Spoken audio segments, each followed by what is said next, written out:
বঙ্গে এই উৎসব ভাইফোঁটা নামে পরিচিত। গোর্খা সম্প্রদায়ের মানুষেরা এই উৎসবকে ভাইটিকা বলেন। এটি তিহার উৎসবের অন্যতম অঙ্গ। তিহারের পঞ্চম ও শেষ দিনকে বলা হয় ভাইটিকা। এই শেষ দিনটি যথেষ্ট আড়ম্বরের সঙ্গে পালিত হয় গোর্খা সমাজে। भाई टीका लगाने की प्रथा है। दीपावली का ये जो पर्व है जिसे हम लोग तिहार कहते हैं, इसके 5वें दिन भाई टीका पर्व मनाया जाता है।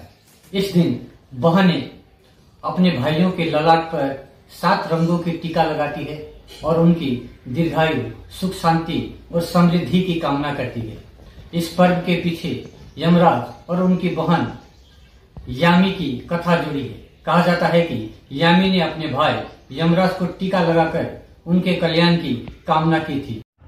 ভাই ও বোনেরা একে অপরের উপাসনা করে এবং তাদের অনুভূতি প্রকাশ করার জন্য একে অপরকে উপহার দিয়ে তাদের বিশেষ বন্ধনকে চিহ্নিত করে। এই টিকা উৎসবের সঙ্গে জড়িয়ে রয়েছে এক পৌরাণিক কাহিনী।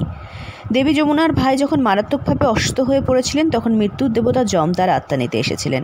যমুনা মৃত্যু দেবতার কাছে অনুরোধ করেন তার ভাই যেন শেষ পুজো না নেওয়া হোক পর্যন্ত তাকে না নিয়ে যান।